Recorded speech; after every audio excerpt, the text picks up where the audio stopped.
오늘 이 시간에는 진정한 감사는 표현하는 것입니다 라는 제목으로 하나님의 말씀을 전하도록 하겠습니다. 어느 마을에 마음씨 좋고 믿음 좋은 한 농부가 살고 있었습니다. 그런데 그 마을에는 무신론을 주장하는 한 지식인이 있었는데요, 그를 저녁 식사에 초대하고서는 정성을 다하여 음식을 준비하여 대접하기로 했습니다.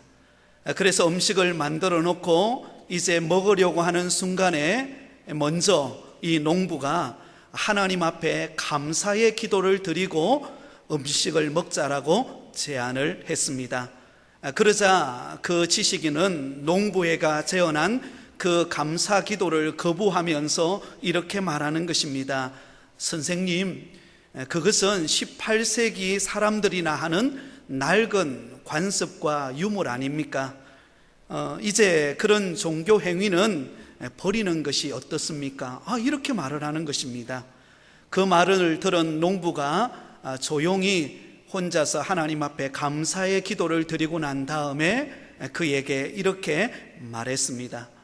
우리 집에도 선생님과 같은 식구가 있습니다.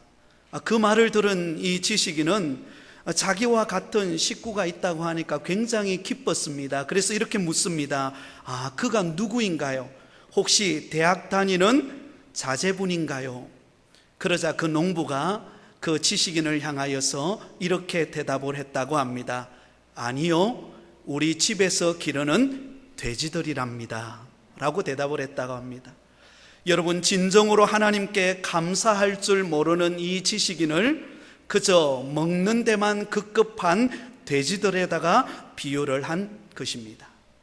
오늘 우리가 읽은 본문의 말씀은 예수님을 만나서 치유를 경험한 10명의 나병 환자에 관한 이야기가 소개되어지고 있습니다.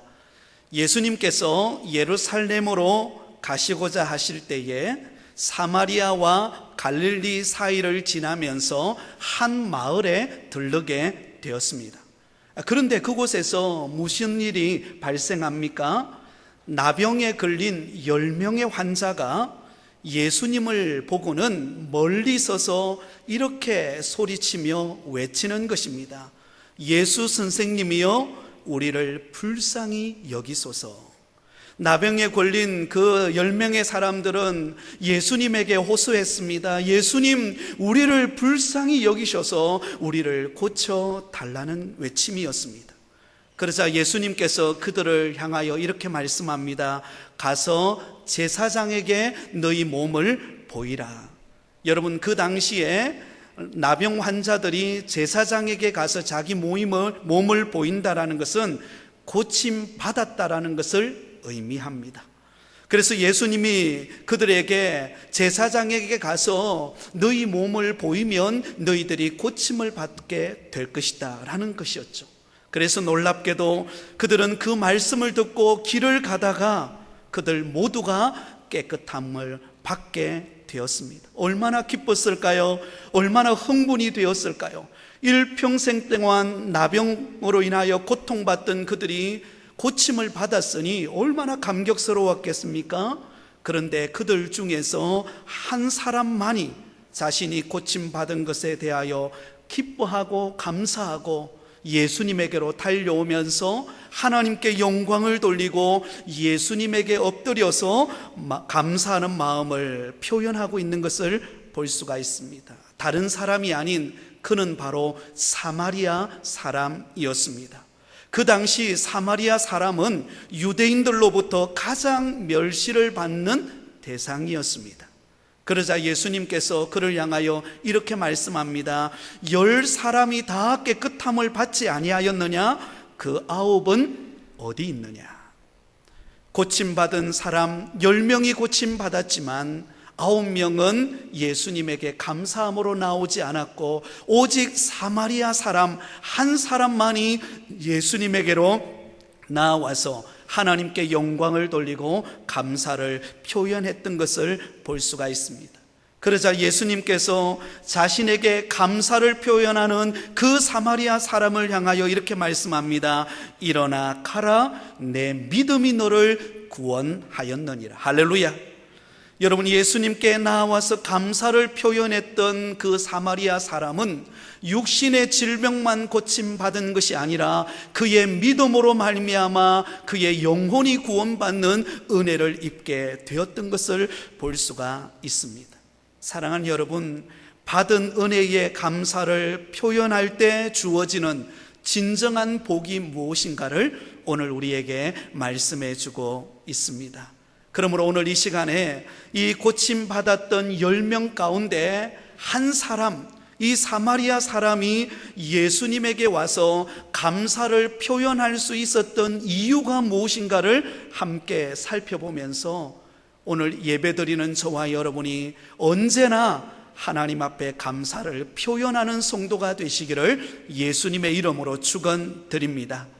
이 사마리아 한 사람이 예수님에게 감사를 표현할 수 있었던 그 첫 번째 이유는 지난날 과거의 자신의 모습을 잊지 않았기 때문입니다. 한번 따라하겠습니다. 지난날 과거의 자신의 모습을 잊지 않았습니다. 여러분, 대부분의 사람들이 감사를 망각하는 이유가 무엇일까요? 자신의 과거를 망각하고 있기 때문입니다. 지난날 자신의 초라했던 그 과거의 모습을 잊어버렸기 때문입니다. 여러분, 여기 치유를 경험한 10명의 이 사람들은 과거에 어떤 사람이었을까요? 예수님을 만나기 전에 이 10명은 어떤 사람이었나요? 그들은 불치병이라고 할 수 있는 나병 환자들이었습니다. 오늘날에는 한센병이라고 그렇게 말하죠. 이 한센병은 어떤 병인가 하면 나병균이 피부나 말초신경에 침범해가지고는 그 사람의 몸의 조직을 변형시켜 버림으로 살이 썩어 들어가는 병이 바로 한센병 혹은 나병입니다. 그래서 여러분, 오늘 이 10명의 나병 환자들은 예수님을 만나기 전에 그들은 세 가지 고통을 안고 있었던 것을 볼 수가 있습니다. 첫 번째, 그들은 육체적인 고통을 겪고 있었습니다. 그들의 멀쩡하던 손과 발과 얼굴이 점점 시간이 흐르면서 썩어 들어가고 문드러지고 흉측한 모습으로 변해가는 육신의 고통을 겪고 있었습니다. 또한 그들은 정서적인 고통 역시 겪고 있었습니다. 사랑하는 가족들과 사랑하는 자녀들과 함께 어울려서 맛있는 식사도 하고 같이 교제하면서 함께 기쁨을 나누어야 될 그들은 그 가족으로부터 격리되어서 외로운 삶을 살아야만 했습니다. 제 기억에도 저희 초등학교 다닐 때에 저희 반에 한 여학생의 아버지가 이 나병에 걸렸습니다. 그러자 나병이 걸렸다라고 하는 결과가 나오자 그 사랑하는 가족들을 다 두고 먼 곳으로 떠나가서 격리되어 있는 모습을 보았습니다. 그래서 항상 그 여학생은 아버지와 함께 할 수 없다라고 하는 그 아픔이 그의 마음속에 있는 것을 제가 옆에서 지켜본 적이 있습니다. 또한 여러분, 오늘 이 10명의 나병 환자는 어떤 고통이 있었을까요? 영적인 고통마저 그에게 주어져 있었습니다. 하나님의 성전에 들어와서 마음껏 하나님을 예배하고 또 믿음의 성도들과 교제하고 은혜와 기쁨을 누려야 하는 그는 부정하다라고 하는 이유로 인하여 그는 성전에 올 수 없고 그는 가까이 하지도 못하는 영적 외톨이 신세가 되어버리고 말았습니다. 이 10명의 나병 환자는 육체적인 고통, 정서적인 고통, 영적인 고통을 안고 있었던 정말 미래가 보이지 않는 인생들이었습니다. 그런데 그들이 예수님을 만나고 예수님의 말씀대로 제사장에게로 가다가 그들이 고침받고 육체적으로 정서적으로 회복되어지는 은혜를 입게 되었던 것입니다. 그렇다면 여러분, 그들의 과거의 그 아픔과 고통을 생각했다면 지금 고침받은 그들은 예수님에게로 나아와서 자신의 지난 과거를 되돌아보면서 예수님에게 감사하는 것이 마땅하지 않나요? 근데 오늘 본문에 보면 한 사람만이, 그것도 사마리아 사람이 자신에게 베풀어 주신 과거의 자신이 어떤 존재였는가를 깨달았던 그가 예수님에게로 나와서 감사를 표현하고 있습니다. 18절 말씀을 보면 예수님의 말씀을 여러분 한번 주목해 보시기 바랍니다. 18절에 이렇게 말씀합니다. 이 이방인 외에는 하나님께 영광을 돌리러 돌아온 자가 없느냐 하시고, 여러분, 이 이방인 외에는, 여러분, 이 사마리아 사람이었던 그는 여러분 유대인들로부터 그들은 멸시와 조롱의 대상이었을 뿐만 아니라 그는 이방인이었습니다. 여러분, 그 당시 유대인들의 사상 가운데는 이방인들을 어떻게 생각했는가 하면 지옥불에 써는 불쏘시개 정도로 생각했습니다. 선민의식으로 가득 차 있는 유대인들이 볼 때에 이방인들은 지옥에 들어가서 불쏘시개 정도 쓰임받는 존재로 생각했습니다.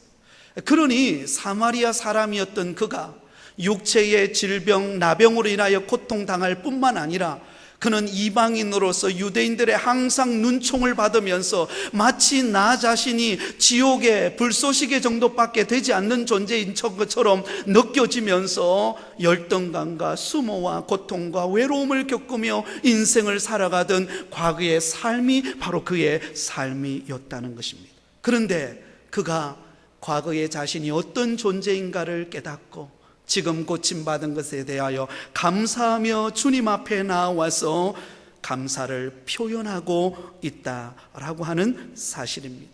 사랑하는 여러분, 저와 여러분의 과거의 모습은 어떠했나요? 예수님을 만나기 전에, 예수님이 내 인생의 주인 되고 예수님이 내 인생의 구주가 되신다라는 것을 경험하기 전에 여러분의 과거의 삶은 어떠셨습니까? 구약 성경에 보면 우리가 잘 아는 다윗이 나오죠. 이 다윗은 일평생 동안 하나님 앞에 감사하는 인생을 살았던 대표적인 믿음의 사람이었습니다. 그런데 여러분, 이 다윗이 일평생 동안 하나님 앞에 감사할 수 있었던 이유가 무엇인가? 그것은 자신의 과거가 어떤 모습이었는가를 잊지를 않았다는 것입니다. 사무엘하 7장 18절에 이렇게 말합니다. 다윗 왕이 여호와 앞에 들어가 앉아서 이르되 주 여호와여, 나는 누구이오며 내 집은 무엇이기에 나를 여기에 이르게 하셨나이까? 여러분, 다윗은 지금 이스라엘의 별과 같이 빛나는 왕으로서 백성들을 통치하는 위대한 지도자로서 하나님 앞에 쓰임받고 백성들로부터 존경받는 인물이었습니다. 그러나 이 다윗의 과거는 어땠습니까? 그는요, 변변찮은 존재였습니다. 그는요, 들판에서 양들을 치던 목동에 지나지 않았습니다. 누구도 알아주지 않는, 그 당시 유대인들에게 있어서 목동이라는 것은요, 굉장히 어떤 면으로 보면 하급에 속하는 사람들이 행하는 직업이었습니다. 그러니 양들을 치면서 하루하루 들판에 다니면서 그렇게 생활했던 인물이 바로 다윗이었습니다. 그러나 여러분, 그의 중심을 보신 하나님께서 다윗을 선택하여 이스라엘의 왕으로 기름 부어서 별과 같이 빛나는 하나님이 쓰시는 믿음의 사람이 되었습니다. 그가 왕이 되었을 때 다윗은요, 과거에 자신이 목동이던 시절, 자신이 정말로 초라하고 외로운 인생을 살았던 존재라는 사실을 결코 잊지 않았습니다. 그는 초심을 버리지를 않았다라는 것입니다. 나같이 초라한 존재, 나같이 목동에 지나지 않는 존재, 그런 나를 선택하여 하나님 앞에서 쓰임받게 하시고 별과 같이 빛나는 이스라엘의 왕이 되어서 백성들로부터 존경받고 하나님으로부터 쓰임받는 자신의 모습을 되돌아보면서 하나님 앞에 감사할 수 있었다라는 사실입니다. 여러분, 이게 은혜 아닌가요? 사랑하는 여러분, 아마 여러분들이 옛날에, 우리 연세 드신 분들은 옛날에 어릴 때 기억들이 많이 나실 것입니다. 마을에 옛날에는 전봇대가 없을 때, 그죠? 전기가 들어오기 전에는 그때는 촛불이나 아니면 호롱불로 이렇게 밤을 지냈습니다. 근데 어느 날 그 마을에 전봇대가 세워질 때, 그리고 백열등이 집집마다 켜질 때, 여러분 그때 어땠을까요? 그때 너무나 감격스럽고 너무나 기뻐했습니다. 여러분 동네에 흑백 TV, 이렇게 문을 여는 TV 있죠, 그죠? 그 TV가 들어왔을 때 그 동네는요 자랑스러운 일이었습니다. 저도 기억나는 게 어릴 때에 저희 동네에 TV가 그렇게 많지를 않았습니다. 시골에 살다 보니까요. 그래서 이렇게 문으로 싹 여는 그 흑백 TV를 통해서 그 TV를 보면서 동네 친구들이 다 모여서 그곳에서 TV를 볼 때 얼마나 감동이 됐는지 모릅니다. 그때 제일 여러분 큰 소리 치는 사람은 그 TV 주인이에요. 줄 서라 이러고, 그죠? 앉아라 그러고 자 이제부터 볼게 이러고 문 열어주고 그랬던 기억이 납니다. 여러분 동네에 전화기 처음에 들어올 때 여러분 생각나시나요? 동네 처음에 전화기 들어올 때 동네 여러분 이장님이나 아니면 한두 사람 외에는 여러분 이 전화기가 거의 없었습니다. 그죠? 옛날에 이렇게 돌렸잖아요. 그죠? 근데 지금은 휴대폰이 없는 사람이 없습니다.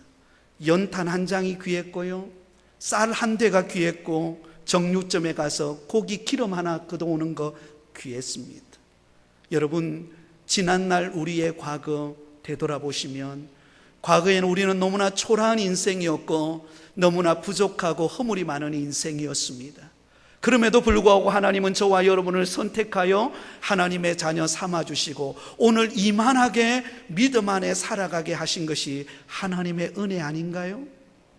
그렇다면 우리는 마땅히 하나님 앞에 감사해야 할 줄 믿습니다.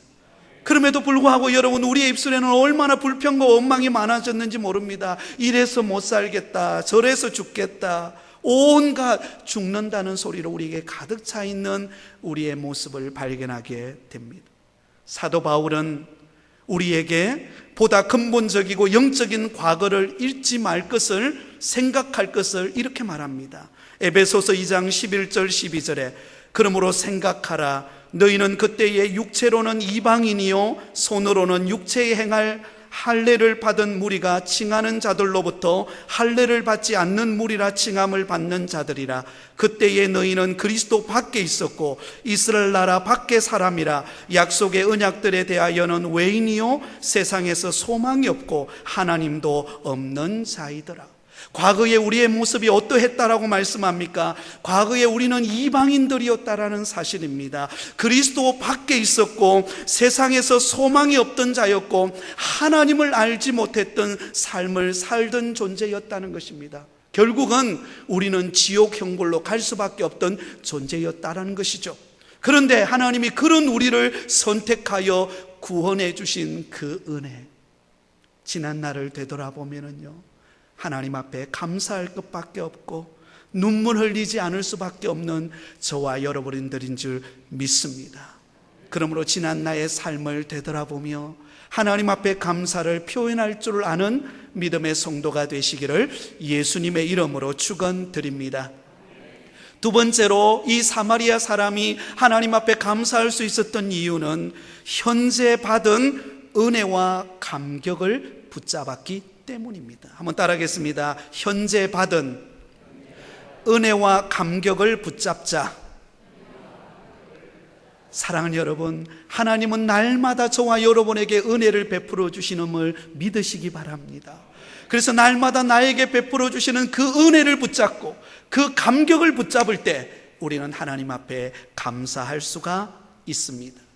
우리는 항상 하나님 앞에 감사를 표현하고 감사의 영성을 일평생 동안 우리가 유지를 해야 되는데요, 그것은 과거의 우리의 모습에 변화된 것에 대해서도 감사해야 하지만 오늘 현재 이 힘든 시절을 살아가고 있는 저와 여러분에게 베풀어 주시는 하나님의 은혜와 감동, 그 감격을 붙잡고 살아가는 것이 매우 중요합니다. 왜냐하면 진정한 행복감은 어디서부터 옵니까? 지금 현재 순간순간 나에게 주시는 은혜와 감동을 붙잡을 때 행복감이 찾아오기 때문입니다. 중요한 말이기 때문에 여러분들에게 한 번 더 강조합니다. 여러분의 행복감은 어디서부터 온다고요? 오늘 현재 주어진 것에 베푸시는 은혜, 그 감동에 날마다 감사할 때 행복감이 찾아옵니다. 오늘 본문을 우리가 주의 깊게 보면 예수님께서 간절히 간구하는 그들에게 이렇게 말하죠. 가서 제사장들에게 너희 몸을 보이라. 자, 여러분 14절을 보세요. 보시고 이르시되 가서 제사장들에게 너희의 몸을 보이라 하였더니 그 다음 같이 읽습니다. 시작. 그들이 가다가 깨끗함을 받은지라. 자, 여기 여러분 이 가다가 깨끗함을 받았다라고 할 때 이 가다가라는 단어를 주목하시기 바랍니다. 이 가다가라고 하는 단어는 원문에 보니까 현재 부정사로 쓰여져 있습니다. 영어로 번역하면 going이라는 뜻이죠. 간다라는 뜻이죠. 제사장을 만나러 가는 도중에 그들이 고침을 받게 되었다라는 것을 말씀합니다. 여러분, 이들은 예수님의 말씀을 들었습니다. 제사장에게 가서 보이면 너희들이 고침을 받을 것이다. 그리고는 믿고 순종하여서 가는 도중에, 지금 현재를 말하죠. 가는 도중에 그들이 고침을 받는 기적을 경험하게 되었다라고 하는 사실입니다. 그런데 여러분, 왜 가는 도중에 그들이 고침을 받았는데 나머지 9명은 보이지 않고 사마리아 한 사람만 보였을까요? 왜 나머지 9명은 감사의 마음을 갖지 않았을까요? 제가 생각할 때는 오늘 본문이 표현을 하고 있지는 않지만 이 9명의 사람 역시 예수님에 대하여 감사하는 마음이 있었을 것입니다. 분명히 그들이 나병으로부터 고침받은 것에 대해서 감사하는 마음이 있었을 것입니다. 그런데 이들은 어떤 생각을 했을까요? 언젠가 예수님을 만나면 감사해야지, 내일로 미뤄버리는 그들의 모습을 볼 수가 있습니다. 지금 현재 예수님의 말씀을 듣고 길을 가다가 그들이 고침받고 은혜를 입었는데 그 받은 현재의 감사와 그 감격, 그 은혜에 대하여서 어떻게 해버렸다고요? 다음으로 미루어 버렸다는 것입니다. 현재 받은 은혜와 감동을 억제해 버렸습니다. 그러니 여러분, 결국은 그들은 어때요? 더 높은 감사의 자리로 나아갈 수가 없었다는 것입니다.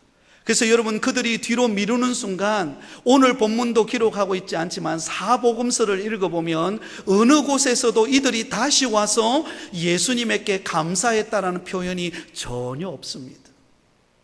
여러분, 이 9명의 사람들은 고침받았을 때 언젠가는 예수님에게 찾아가서 내가 감사를 표현해야지, 내일 해야지, 모레 해야지, 다음에 해야지 생각했을 것입니다. 그런데 막상 여러분, 우리의 현실이 녹록한가요? 그렇지 않아요. 우리에게 주어진 현실에 딱 들어가면은요, 녹록지 않고 힘듭니다. 그러면 감사는 소멸되어져 버리고 말았던 것입니다. 그런데 이 지혜로운 사마리아 사람은 어때요? 길을 가다가 고침 받았을 때 그의 모든 문드러지고 정말로 흉측한 자신의 몸이 깨끗하게 어린아이와 같이 변화되어지는 그의 기적을 경험했을 때 그는 여러분 주저하지 않고 예수님에게로 달려갑니다. 예수님 나를 고쳐주심에 감사합니다. 그리고는 하나님께 영광을 돌리고 하나님의 은혜에 감사하는 현재의 은혜와 현재의 감동에 그가 감사함으로 표현하고 있는 그 사마리아 사람의 지혜로운 행동을 우리가 보게 되는 것입니다. 사랑하는 여러분, 하나님은 우리에게 날마다 은혜를 베풀어 주시는 줄 믿습니다. 오늘도 하나님께서 햇볕을 주셔서 저와 여러분이 이 맑은 날씨에 이곳에 와서 하나님 앞에 예배를 드리고 있고요. 제가 가끔씩 신방을 가보면 집에 이렇게 맛있는 이렇게 먹을 수 있는 채소들을 가꾸는 그런 집들을 많이 봅니다.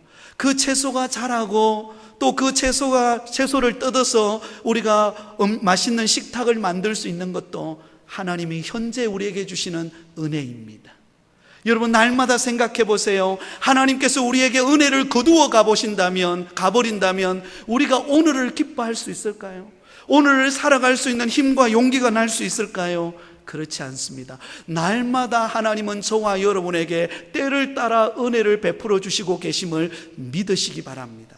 근데 문제는 그 날마다 베풀어 주시는 하나님의 은혜와 감동에 대하여서 하나님 앞에 즉각적으로 감사를 표현하느냐 아니면 뒤로 미루느냐에 따라서 우리의 삶의 행복감은 좌우된다는 것입니다. 그러므로 우리 부곡교회에 속해 있는 우리 모든 성도님들은 날마다 나에게 베풀어 주신 은혜에 감사하는 믿음의 성도가 되실 수 있기를 바랍니다. 저도 이렇게 목회를 하다 보면은 때로는 새벽에 기도하든지 아니면 낮에 서재에서 말씀을 준비하다가 성도가 떠오를 때가 있어요. 이 성도님에게 꼭 전화를 한번 드려봐야 되겠다. 아니면 카톡으로 안부를 좀 전해야 되겠다. 그럴 때가 있어요. 그러면은 그 성령의 인도하심을 따라서 그렇게 행동을 취합니다. 그러면은 전화를 걸거나 아니면 카톡을 보내거나 아니면 어떤 전사님을 통해서 한번 상황을 알아보라고 이렇게 하면 여러분 놀랍죠?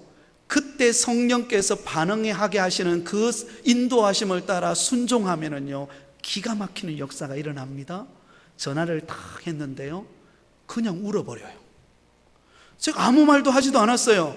그냥 집사님 요즘 어떻게 잘 지내세요? 그 한마디에 그 성도님이 울어버리더라고요. 깜짝 놀랐어요. 아니 집사님 왜 그러세요? 목사님 사실 제가 요즘 너무 힘들었거든요. 내게 위로가 되지도 않고요 너무 힘들었는데 목사님이 제게 집사님 어떻게 지내세요? 하는 그 말이 마치 주님이 나를 위로하는 것 같아요. 주님이 내게 속삭이는 것 같아서 눈물이 나옵니다. 여러분 제가 한 건 하나도 없어요. 그냥 성령의 인도하심을 따라 반응했을 뿐입니다. 만약에 여러분 그 순간에 성령이 저로 하여금 그렇게 돌아보라고 감동을 주었는데 아이고 주님 지금 제가 막 설교 준비도 바쁘고요 지금 제가 해야 할 일도 많고요 그러니까 내일 할게요, 내일로 미뤄버렸다면, 다음으로 넘겨버렸다면 하나님의 위로하심이 흘러갔을까요? 여러분 우리는 자주 오해합니다. 언제든지 우리는 감사할 수 있다고 생각합니다. 그러나 여러분 그렇지 않아요.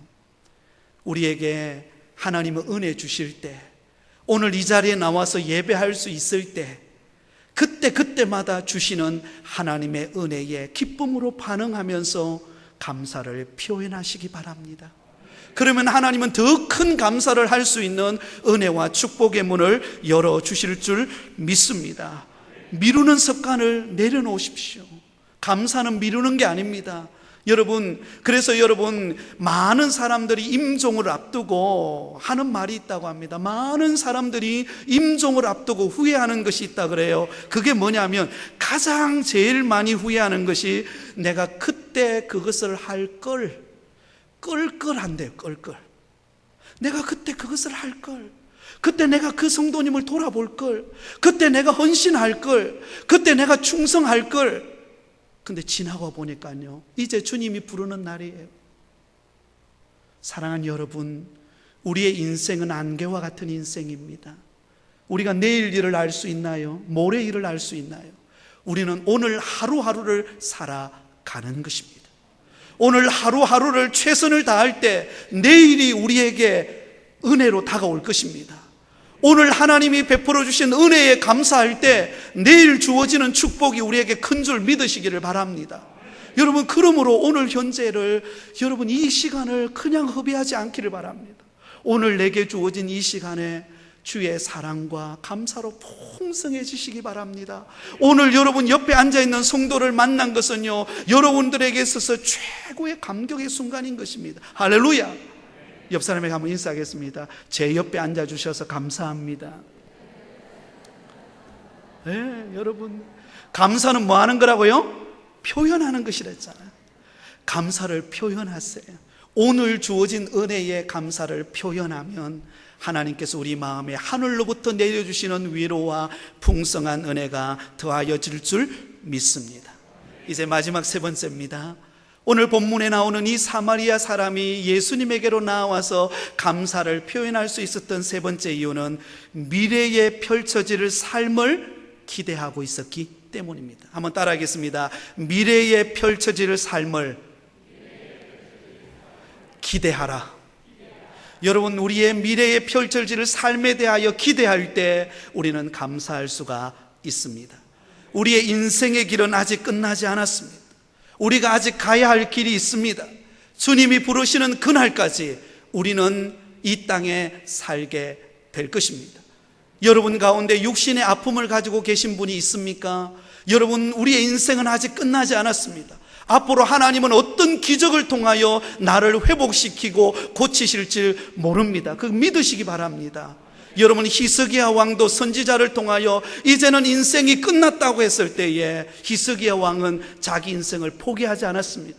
하나님 앞에 나아가서 두 손을 들고 하나님 앞에 간절히 기도했습니다. 하나님, 나의 인생의 미래를 열어주십시오. 내 인생을 향한 하나님의 꿈을 보여주십시오. 그래서 하나님은 그의 인생을 15년 연장시키는 기적을 허락해 주신 줄 믿습니다. 스펄전 목사님은 이런 말을 했습니다. 촛불을 인하여 감사하는 자에게는 달빛을 주시고, 달빛을 인하여 감사하는 자에게는 햇빛을 주시고, 햇빛을 인해 감사하는 자는 햇빛도 필요 없는 천국을 주신다. 사랑하는 여러분, 우리가 하나님이 우리의 미래에 펼쳐져 놓으실 그 놀라운 은혜에 대해서, 또 역사에 대해서 여러분 기대하고 계십니까? 여러분, 마음의 문을 활짝 여시고, 지금은 비록 내 환경이 어렵고 상황이 힘들고 여러분 코로나로 인해 가지고 모든 게 막힌 것처럼 보일지라도, 그러나 우리 하나님은 살아계신 하나님이십니다. 아브라함의 하나님, 이삭의 하나님, 야곱의 하나님은 우리의 하나님이십니다. 흉년의 때에 이삭에게 100배의 복을 주신 하나님은 오늘 우리에게 역사하시는 하나님이신 줄 믿으시기 바랍니다. 그러면 여러분, 믿음의 눈을 여세요. 하나님을 바라보세요. 그러면요, 하나님이 우리의 미래에 놀라운 일을 계획해 놓고 계십니다. 누군가가 이런 이야기를 했습니다. 하늘의 천사는 두 바구니를 들고 하늘로 올라간다 그래요. 하나는 우리가 드리는 간구의 기도의 바구니가 되어서 올라가고, 또 하나는 감사의 바구니를 들고 올라간다 그럽니다. 그런데 신기한 것은 하나님 앞에 올라가는 두 바구니가 있는데요, 우리가 드리는 간구의 바구니는 가득 담아서 올라간대요. 우리가 드리는 간구가 너무 많잖아요. 그것이 올라가는데 감사의 바구니는요, 텅 비어서 올라가는 경우가 많대요. 여러분 어떤가요? 우리는 하나님 앞에 간구하는 기도의 제목은 많습니다. 그런데 우리의 입술에, 우리 마음에 감사하는 마음들은 많이 식어져 있지 않습니까? 우리 가정에 대하여, 우리 일터에 대하여, 우리 교회에 대하여, 또 나 자신에 대하여 여러분 감사의 마음을 담아서 우리의 미래를 펼쳐 보이실 하나님 앞에 감사하는 여러분 되실 수 있기를 바랍니다. 우리 다 함께 19절을 마지막으로 읽겠습니다. 19절입니다. 같이 읽습니다. 시작.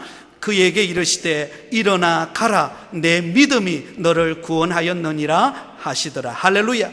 여러분이 고침받은 이 사마리아 사람은 예수님께서 나를 고쳐주신 은혜, 과거에 정말로 나병으로 고통받고 이방인으로 멸시받고 사마리아 사람으로 조롱받았던 내 인생을 변화시켜 주시고 고쳐주시고 새롭게 해주신 그 주님의 은혜에 감사하여 예수님에게 달려와서 하나님께 감사의 영광을 드렸을 때, 그의 육신에 고침받은 은혜만 경험한 것이 아니라 어떤 은혜까지 입게 되나요?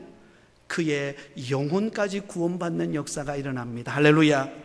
그에게 이르시되 일어나 가라, 내 믿음이 너를 구원하였느니라. 여러분, 이 사마리아 사람은 육신의 질병을 고침받았을 때 그런 생각을 했겠습니다. 이전에는 내가 헛된 인생을 쫓아 살았지만, 이전에는 아무 소망 없는 인생을 살았지만, 그러나 나를 고쳐주신 예수님께로 나아가서 내 인생을 맡기고 나의 모든 삶을 맡기고 주님이 내 미래를 열어가실 것을 바라보면서 내가 담대하게 주님을 의지하는 믿음을 가진다면 내 인생은 변화될 것이다. 세상 사람들은 나를 뭐라 그래도 내 인생은 하나님이 축복된 인생으로 바꾸어 놓을 것이다. 할렐루야. 이런 믿음으로 예수님에게 나아갔을 때 여러분, 그들은 믿음으로 구원받고 그의 인생의 미래가 펼쳐지는 하나님의 기적을 경험하게 되었음을 믿으시기 바랍니다. 사랑하는 여러분, 우리 하나님은 저와 여러분에게 놀라운 미래를 준비하고 계십니다. 조금 전에 예배 드리러 오기 전에 이제 이번 주 토요일 날 결혼할 신혼신부가, 신랑과 신부 될 분이 제 방에 찾아왔어요. 인사하러 왔더라고요. 그러면서 얼마나 기쁜지 축복해 주면서 기도를 했는데 제 마음에 이런 마음이 들더라고요.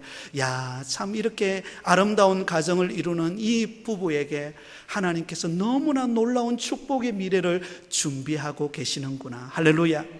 사랑하는 여러분, 저와 여러분에게 그런 준비를 하고 계십니다. 하나님은 놀라운 은혜와 축복을 준비하고 계십니다. 오늘 현실이 어렵다고요?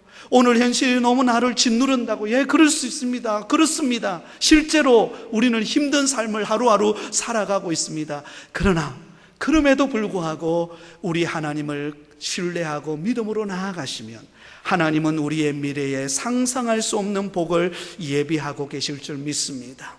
탈무드에 보면 이런 명언이 있습니다.